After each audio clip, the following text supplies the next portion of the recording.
This next panel, entitled System of a Downturn, the Relationship Between Capitalism and Recession, it's going to be chaired by Dr. Hans Erbar, who's an associate professor from the University of Utah. He received a PhD in economics from the University of Michigan. He's done work with Marx, open source software, and has spent much of his recent time working on climate change and environmental justice.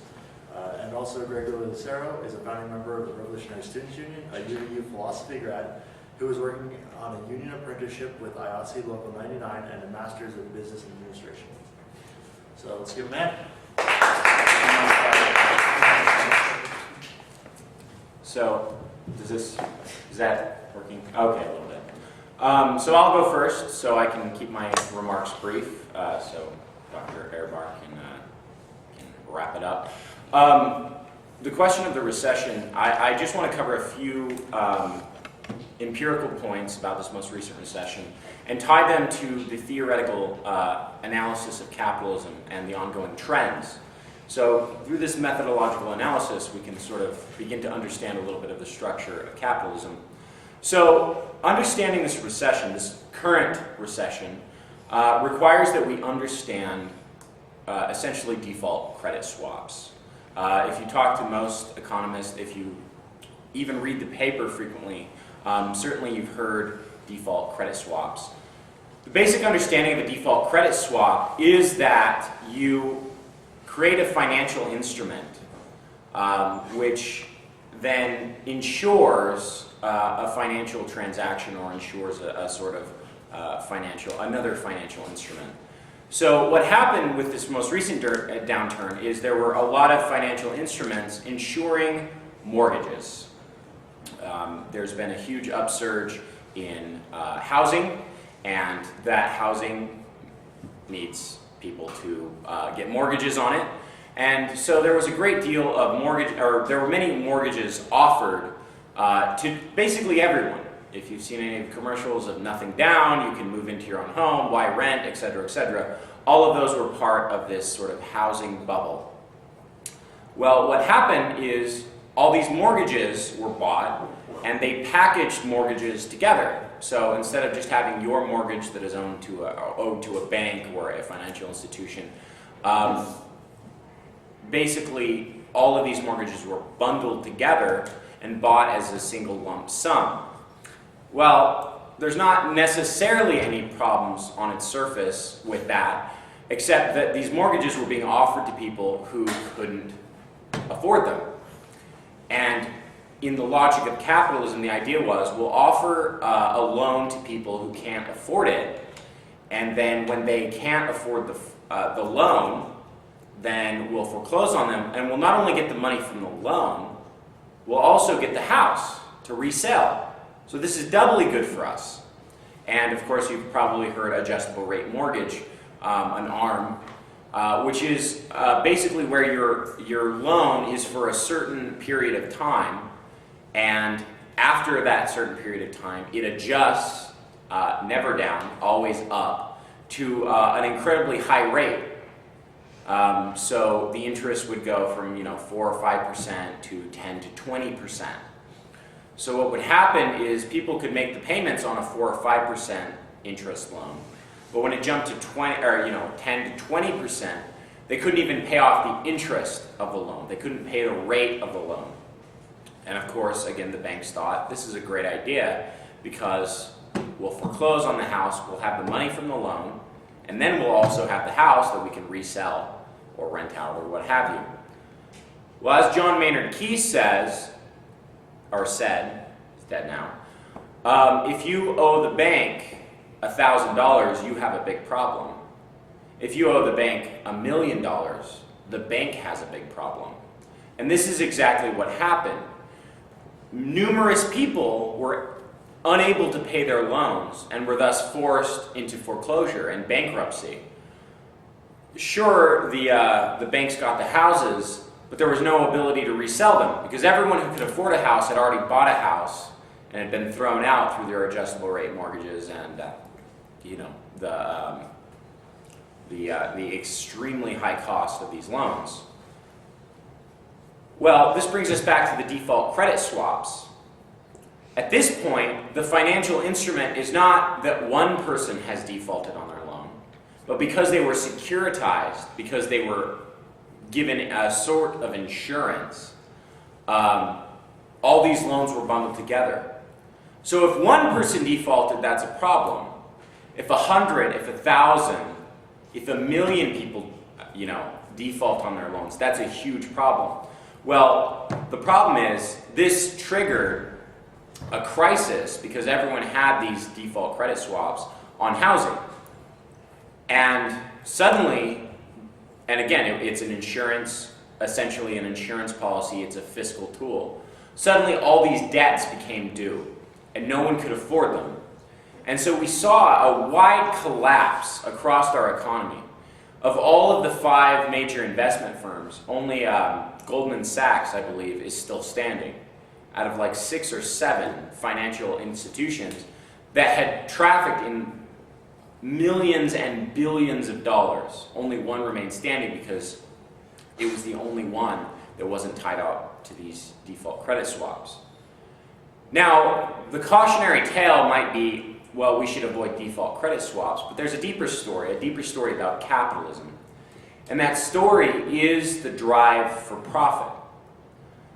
We have noticed in the last 20 years since the deregulation of the economy from Glass-Steagall, an ongoing liberalization of especially financial markets.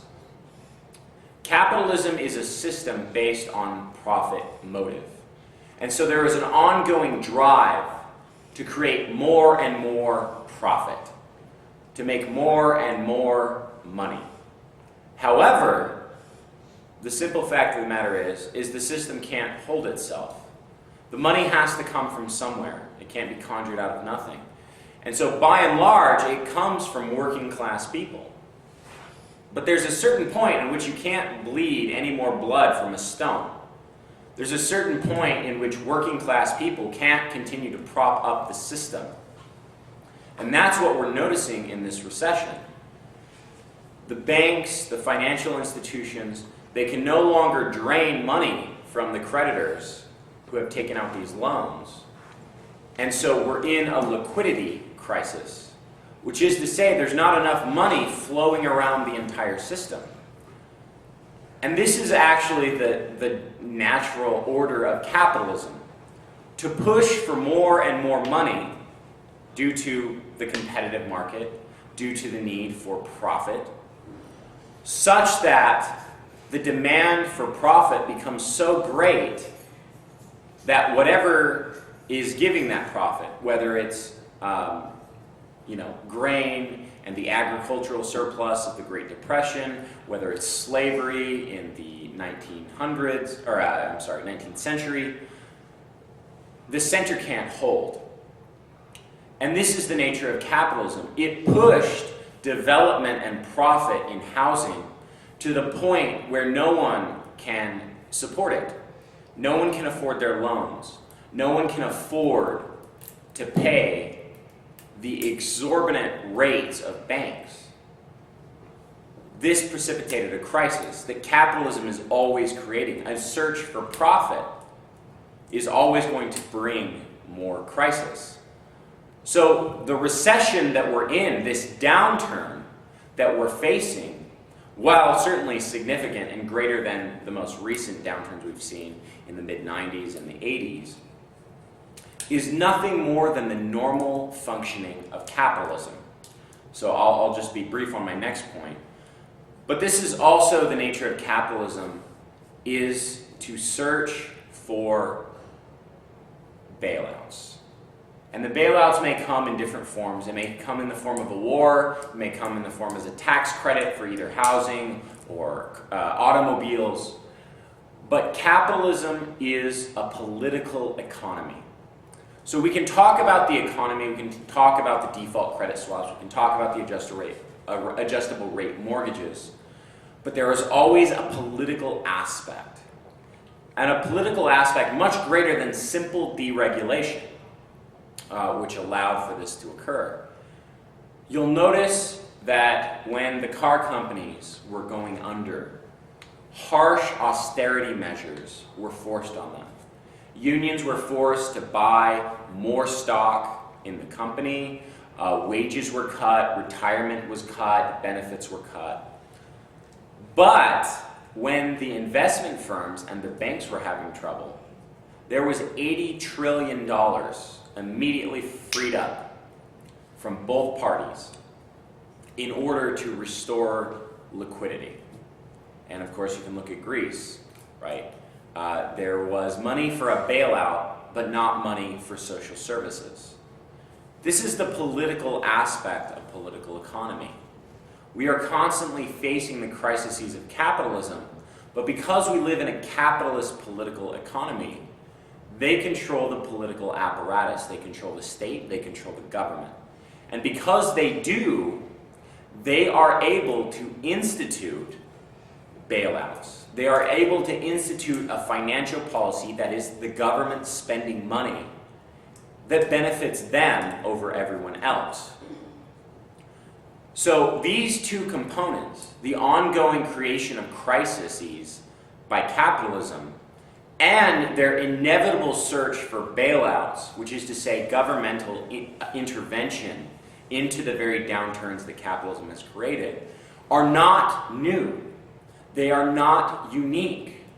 The Tea Party is completely wrong to say that this is a new era of big government.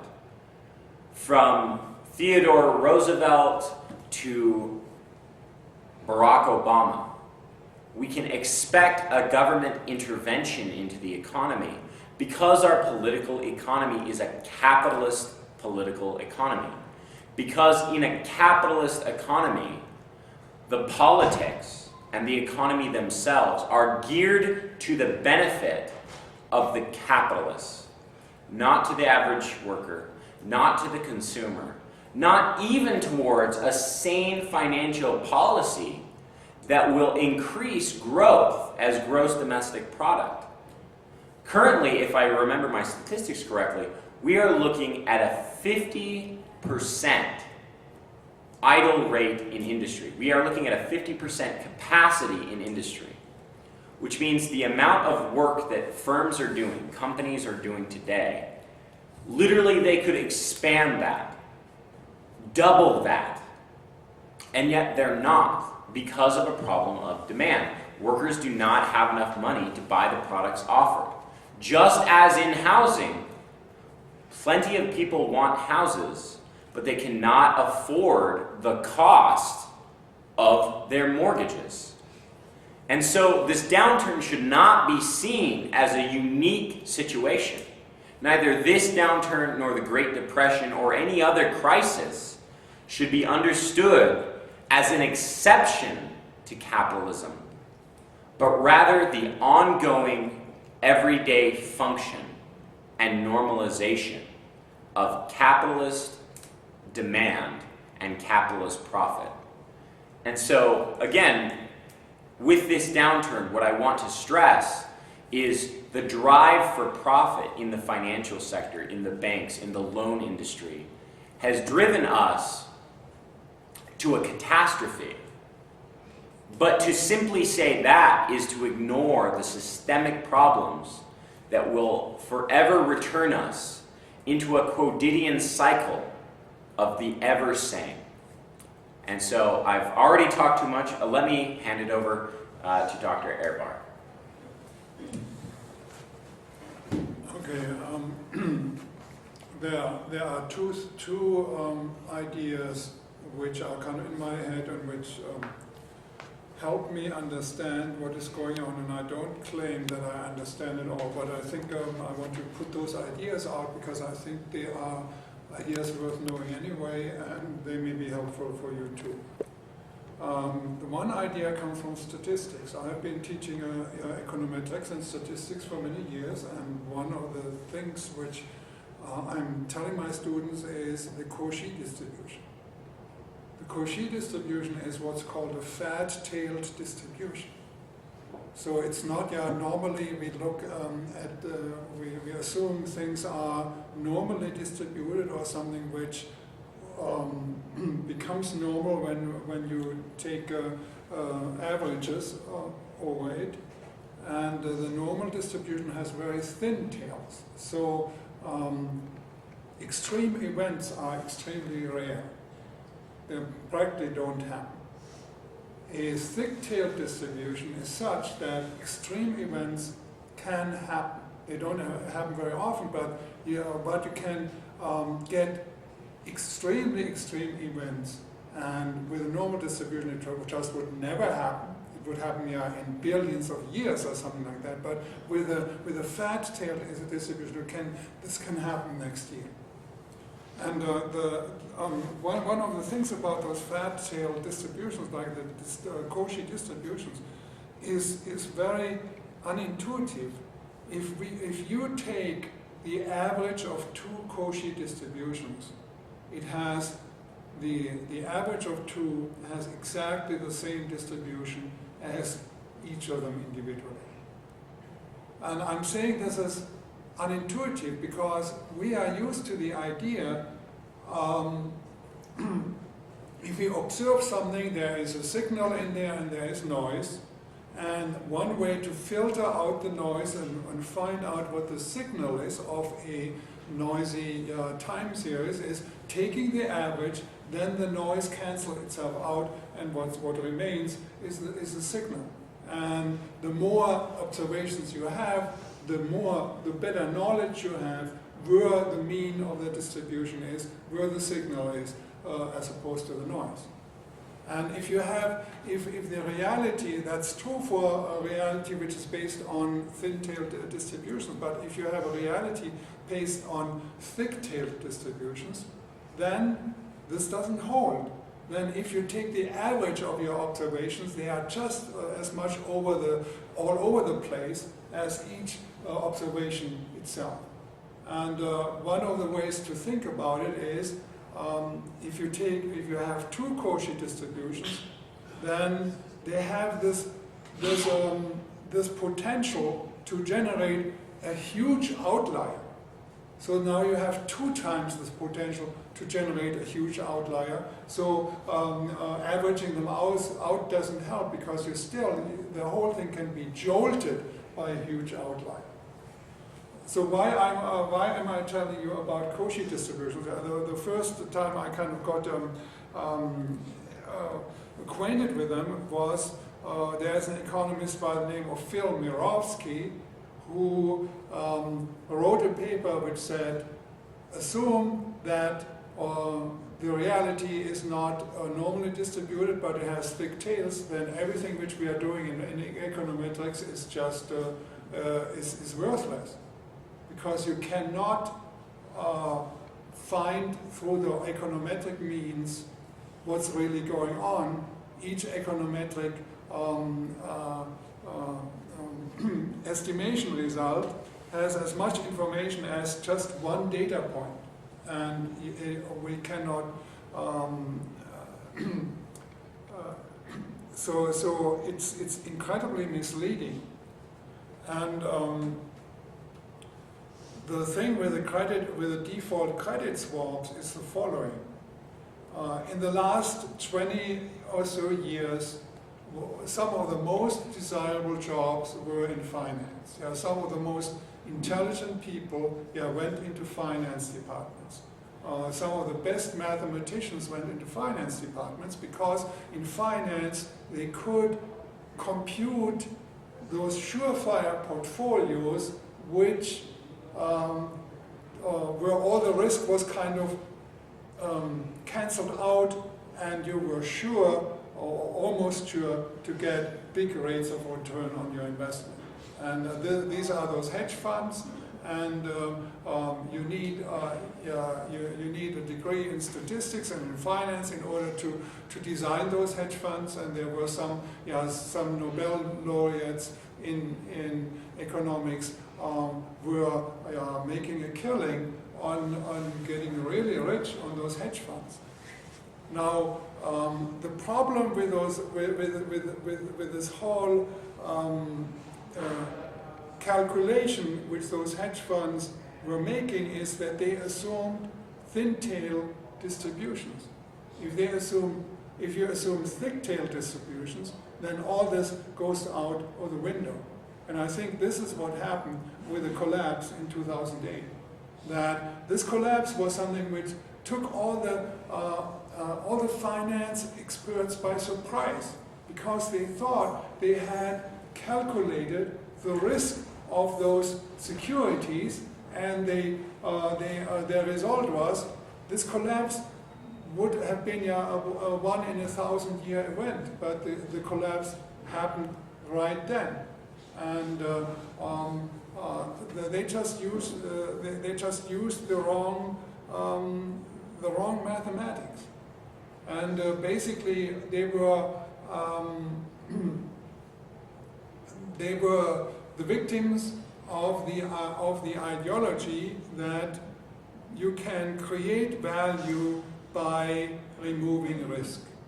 And that's what they thought they were doing. They were combining assets in such a way that the risk was canceling itself out, and the combined asset had a higher value than the individual assets, and they pocketed the difference. And but they thought, well, we're getting reward for it, that we remove risk, or we give risk to those who want to bear risk, and take it away from those who don't want risk.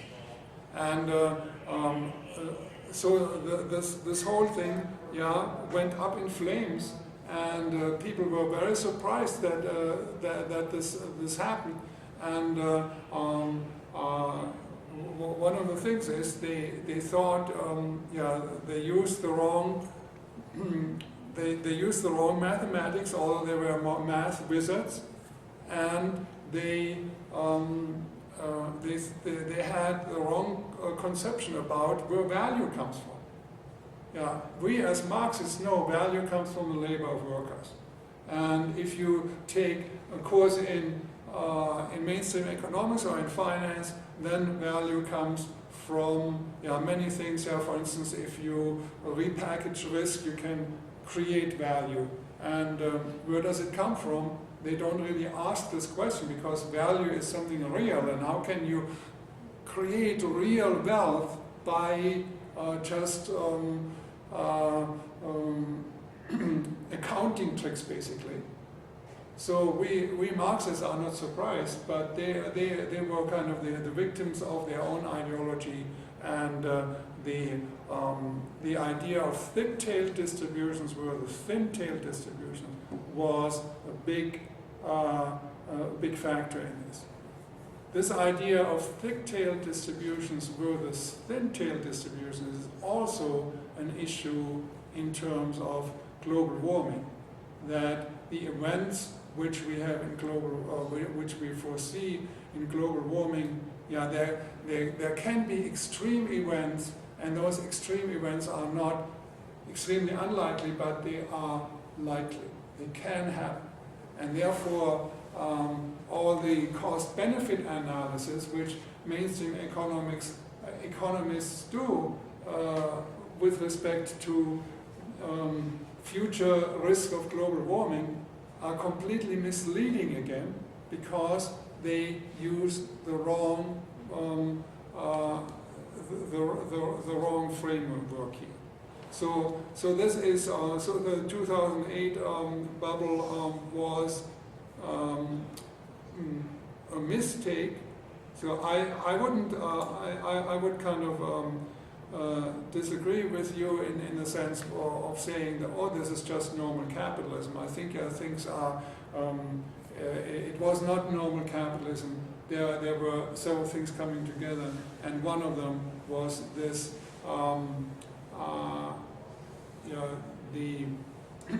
The attempt to use the wrong math to master reality. And another thing which I want to bring up is, which is kind of an unrelated thought, which is also kind of a simple thought, which I think helps understand the events, is the issue of seniority. Which means the creation of purchasing power of new purchasing power. We live in a commodity society, so the principle of commodity societies is you cannot spend money before you have earned money. You have to sell something first, and then after you have sold that, after you have found someone who needs your product, then you have that money, and that money gives you the right now to choose from the products of the sellers, and in this way you pass it on to the next person by giving him or her the permission to buy something, because they produce something which is needed by someone, namely by me. So it is the principle that you cannot buy before you have sold. Now this principle is not compatible with an expanding economy. Because if this production period is selling so many goods, and next production period selling 2% more, then those extra 2% cannot be bought from the sale coming from this production period. So if you are in a growing economy, there's always the need to create purchasing power in the sense of some people are allowed to buy before they have sold. Otherwise, the whole thing, the market economy, collapses. Now, let's think about it, how this new purchasing power was created during the time of what they are often called the golden age of capitalism, which is the decades after World War II in the 50s and 60s. There you had banks giving loans to businesses who are basically the loan officer in a town was one of the most important persons. He knew everyone. Businesses came to him and said, I have this proposal, I want to make a business, and the loan officer could make a judgment about it, whether this was a sound business or not, and gave loans to those people who had sound business proposals. And in this way, and by giving loans, a bank can create purchasing power. And this purchasing power was given to promising businesses because in the judgment of the people who know the economy really well, these businesses would be able to succeed and would contribute to the growth.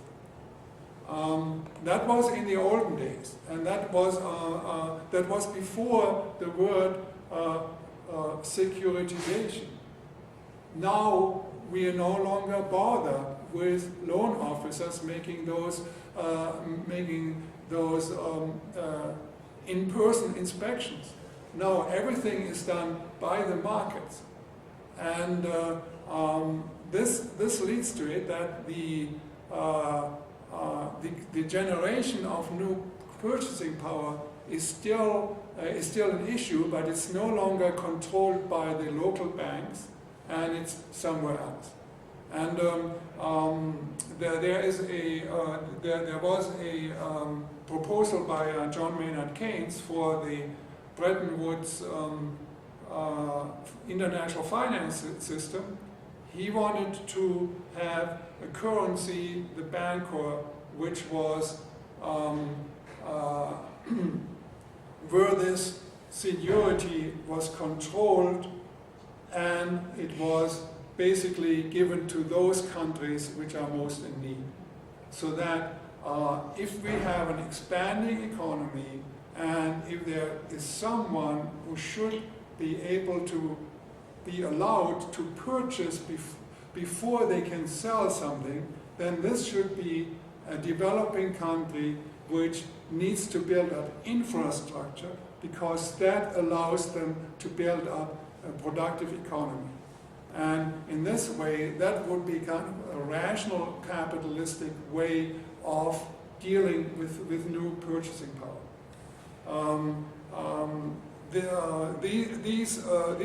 These efforts by John Maynard Keynes and many similar efforts since then were fought tooth and nail by the United States, because the United States, they're using their own currency as world currency. So the whole seigniorage comes to the United States, which means that the richest country of the world gets a free ride and gets to print money to buy real goods from other countries, rather than giving this to the poorest countries. And we are using it to finance our wars, we are using it to finance our stock market bubbles, and things like that. And so the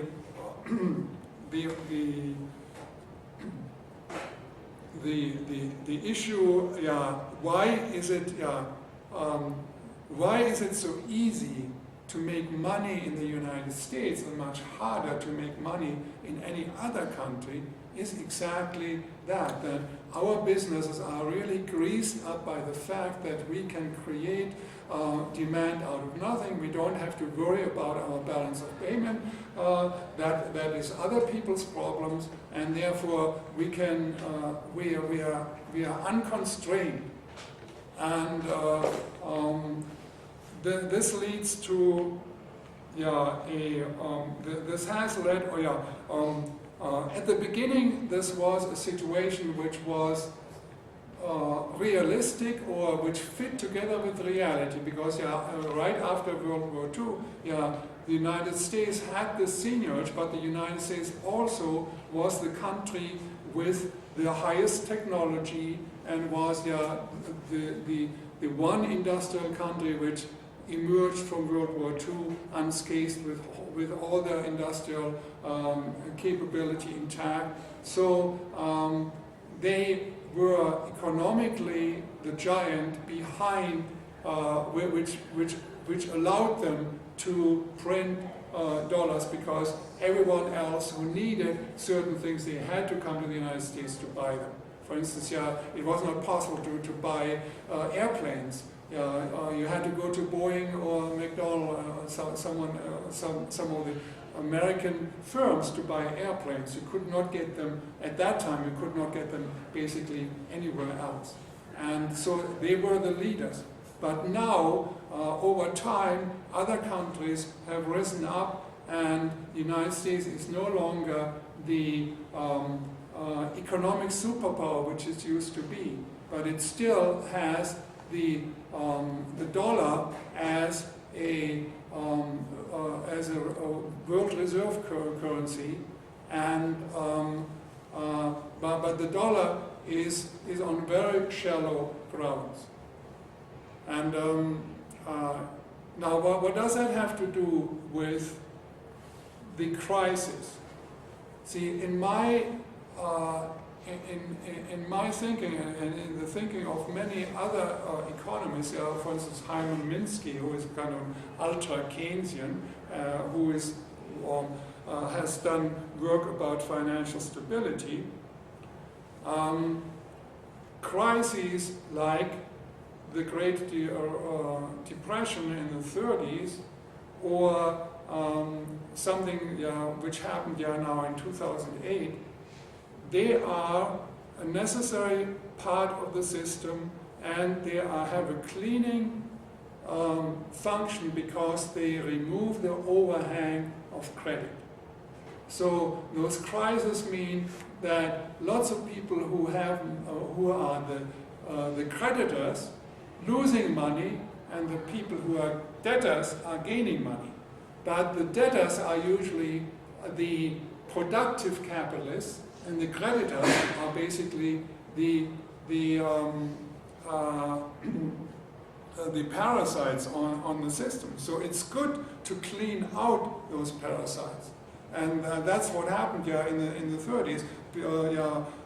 Those banks, those creditors went bankrupt, and the productive industry was freed from those ownership claims, and they could build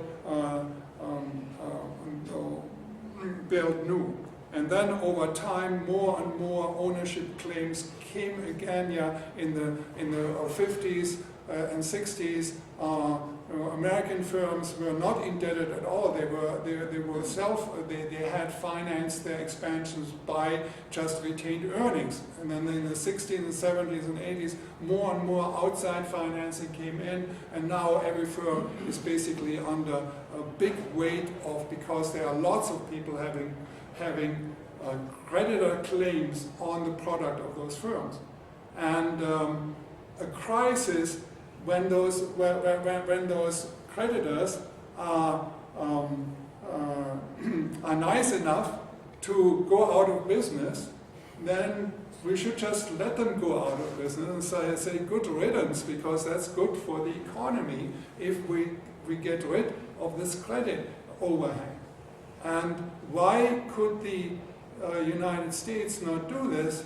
But basically, what has been done since 2008 with the bailouts, they tried to prolong the credit overhang and try to prevent it from collapsing. Why did they not do it if their own economists say that this would be a good thing? And nobody is talking about it. But I think the reason is that they could not do it because if they would have done this, they would have really pissed off the Chinese who are holding most of the credit for the United States. And the Chinese said, you cannot do this for us. If you do this, then this is war, then this is economic war, then we will no longer finance you. And the dollar would have collapsed. And these are the geopolitical implications which force the United States to do the wrong thing and just hobble on with this credit overhang and pamper the parasites in our economy, because we cannot get rid of them, because our country is already, due to the dollar is already, the time of the dollar is over, and everyone is afraid what is coming after the dollar. Right now the Chinese are financing us, which is unprecedented, that a superpower of the world is financed by, to such an extent, by someone who is a potential competitor. And so things are very complicated, but we are in a situation in which not only capitalism is a bad system, but the American hegemony is about to fade away, and the way it fades away makes this world a very dangerous place. It's like a tiger cornered in a corner, who can become very violent, and the United States has lots of weapons and stuff like that. So these are, it's not only that capitalism is bad, and I used to say to my students, there's no doubt capitalism is very resilient, it will continue to exist, but there is the hegemonial position of the United States in the capitalist system is not assured. Capitalism will continue even after the United States is no longer a hegemon, but has become a sweatshop, basically. And we are right on the way towards doing this. And we are witnessing the disintegration of the hegemonial power of the capitalist system, and there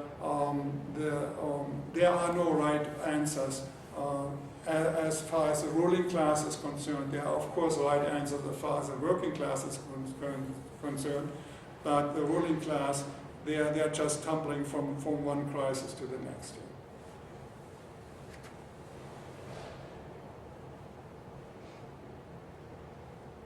So are there any questions? Well, just a comment. I can only think of one hegemonic power that voluntarily simplified itself in order to survive, and that was the Byzantine Empire. Every other complex society that has been forced into simplification has done so because there was no other way, because it was compelled by force of circumstance to become remarkably simple.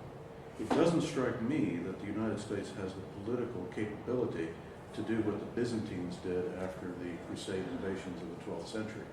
It doesn't seem to me that the United States will do that, precisely because of the factor you raise, and that is the cornered tiger phenomenon. And we see that politically now with the rise of a movement in the United States that is doctrinally committed to the notion of maintaining United States supremacy at all costs. And that does give us pause, I think, and make us reflect on the dangers inherent in the simplification process once it becomes apparent that there is no other course of action available to the United States. What will it do?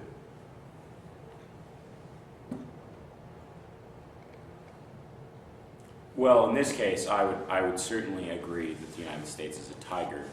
However, given my political predilections, I would also say it's a paper tiger, which is not to say that it can't do a great deal of destruction. I mean, we're seeing this clearly and obviously in Libya, where Gaddafi, by no means a strong opponent to American hegemony, but simply refused to fall in line, has become target of, bombings. All of this on the basis of a crisis in which we can't afford to pay school teachers, we can't afford to, pay Social Security, et cetera, et cetera, et cetera. But while certainly the United States can lash out, and it has, and it will continue to do so, the effectiveness of those actions is minimal. Three really quick examples. First is Afghanistan, right? There was a geopolitical attack on Afghanistan, not really in any substantive sense predicated by 9/11, but just an attempt to restore American hegemony and American supremacy on a nation that really had very little to do with the attack, which had very little to lose by invasion, which was subject to attack and invasion. And the United States still cannot accomplish its stated geopolitical objectives in Afghanistan, even with the help of NATO. The second, of course, is Iraq. The United States can't really and has not accomplished any of its stated geopolitical objectives in Iraq. And again, we're talking about two of the most poverty-stricken nations.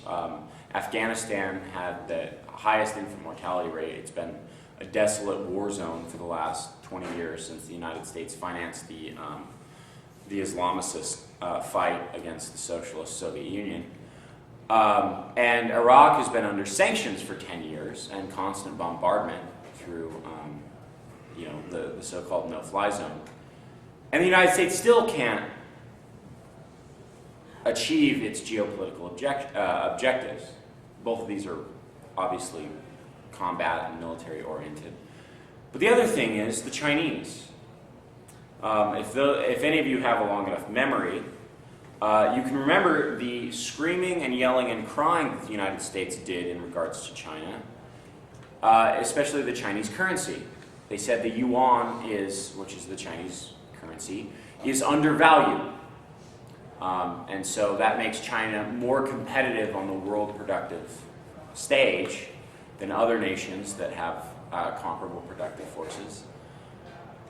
And they demanded that China reevaluate their currency because the yuan is pegged to the dollar, which is to say it's connected to the dollar so that China can easily sell its products to the United States. And that fight for China to reevaluate its currency, and certainly China is taking a look at it, there's other pressures and they're considering it, or working in some backdoor fashions to ease that, basically refused. And the United States was unable in any way, shape, or form to force the Chinese to reevaluate their currency.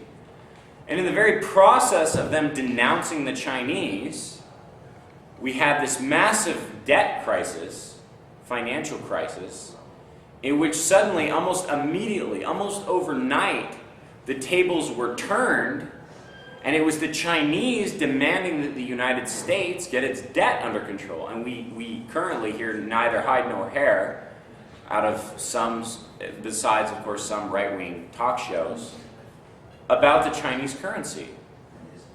So certainly the United States has weapons, it has political clout, it has economic clout. But even in its most basic objectives, it is unable to reach them in any substantive way. It's unable to cow its enemies in any substantive way. I mean, most recently, I think the last communique from Gaddafi was that NATO and all of its supporters are a bunch of scumbags. I mean, the United States can't even topple one weak African leader without huge incident. And so I think this is an indication that yes, the United States will lash out, and we should not underestimate the ability of the United States to lash out as a cornered tiger. But as I said earlier, certainly this crisis was precipitated by all sorts of individual factors that were all unique. They were all novel. But the overall trend of capitalism is towards crisis, even if every feature of any given crisis is unique. So too, the United States is a tiger in that it is able to carry out dangerous and violent attacks all over the globe. It is able to destabilize economies and regimes all over the globe as a real tiger. But we also should, as Dr. Ehrbar said, recognize that by no means is the American supremacy hegemonic, or necessarily, it's not a necessary supremacy. And we should also recognize that, as a matter of fact, while it may be a tiger, it is in fact a paper tiger.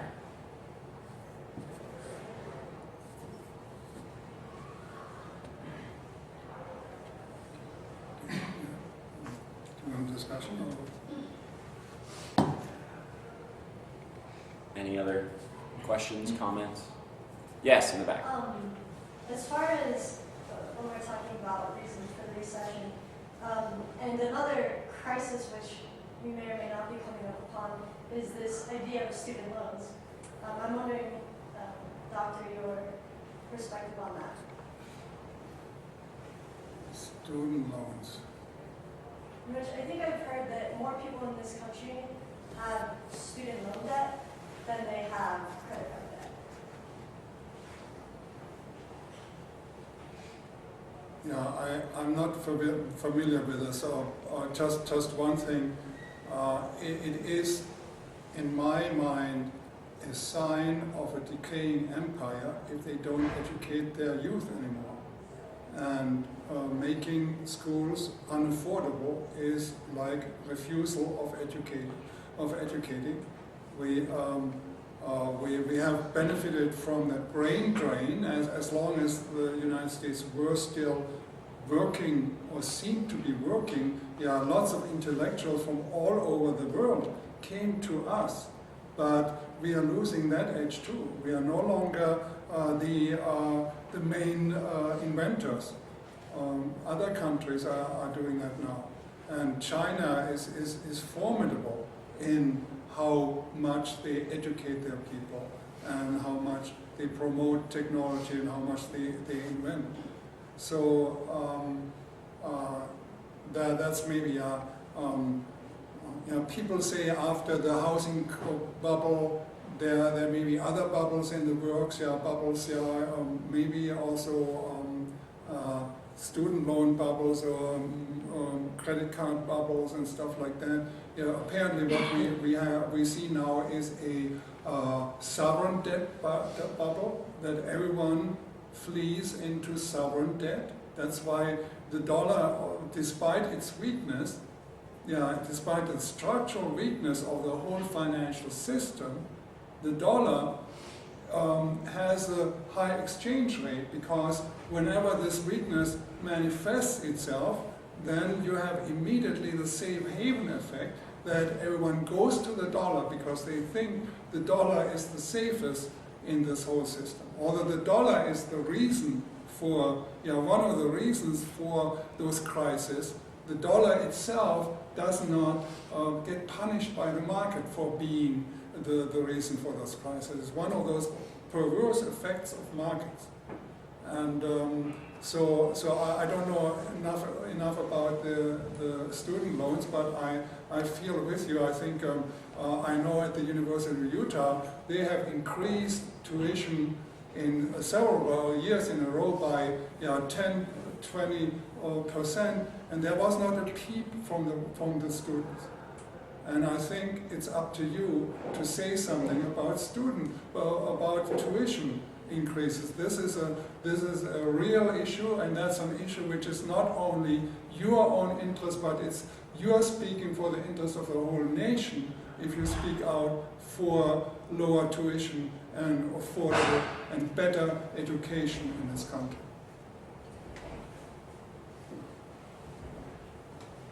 If I may, I have actually looked at some of the emerging news stories from student debt, and there's numerous structural problems that will not go away. So there was a recent move by Obama and this administration, not as though they're in any sense special, to consolidate all student loans through the government. So if any of you have student loans or are getting student loans, you know that you have to apply for federal financial aid. There is no longer any individual banks that can offer you student loans as such. It's all consolidated through the government. So that's one feature. The second is, I believe it was under Clinton, that bankruptcy no longer removes student loans. So you can no longer get rid of student loans by declaring bankruptcy. So that's another structural feature. The third, which is not directly related to student loans, is the bad labor market in the United States. More and more people graduating with degrees cannot find jobs. And because they cannot find jobs that previously they had, in many cases in the 60s and 70s, you didn't even need a college degree. That was management track. All you needed was a high school diploma. But because people are unable to find jobs to cover their own living, let alone their student loans, we're coming very rapidly onto a crisis in which student loans will not be able to be repaid. They cannot be wiped away, as Dr. Ehrbar said, in a debt overhang. They're no longer tied to private financial institutions. And even if they were, American citizens or anyone cannot wipe them away through declaring bankruptcy. And they're now directly tied to the government. So you have financialization that cannot be removed, that is tied to the government. This, to me, and again, every capitalist crisis is unique in its features, but this certainly indicates, to me at least, a trend towards a systemic crisis, at least of American capitalism, if not world capitalism itself, the global system of capitalism. So those are my views on that particular issue. Maybe just one remark about this. I think the centralization of all the student loans with the government is also an opportunity, because it's much easier to make a political movement which demands from the government to lighten the load of the student loans than go into many different private institutions who say, well, we cannot afford it. So there are two sides to every crisis, and you have to look also at the opportunities in those crises.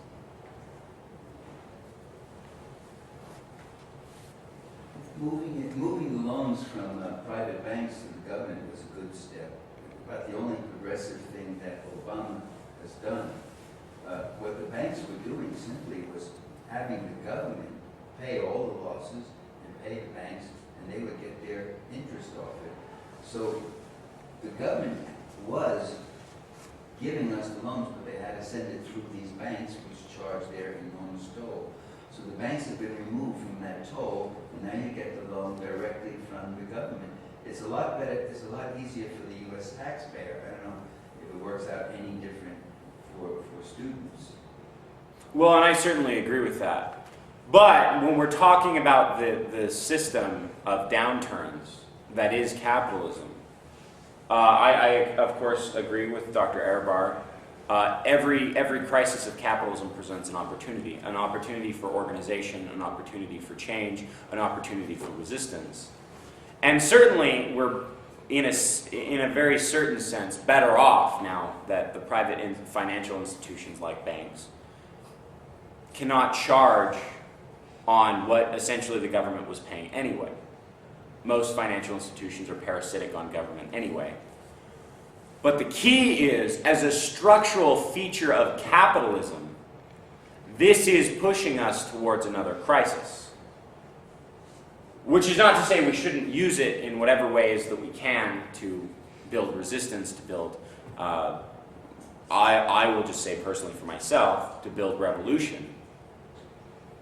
But as a matter of fact, in analysis, we should recognize that tying these debts to the government and making it impossible to wipe them away through bankruptcy is a very dangerous and desperate move that very easily, especially given the labor market, especially given students' and workers' inability to pay back these loans, is almost certainly, and I will prognosticate on this, and you can all hold me to this, certainly going to lead to another financial crisis, one of which that will be as deep because it is directly tied to government and state institutions.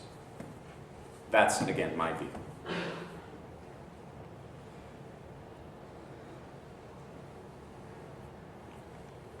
Any other questions? I guess we should wrap this up then. Okay. Thank you so much for coming out.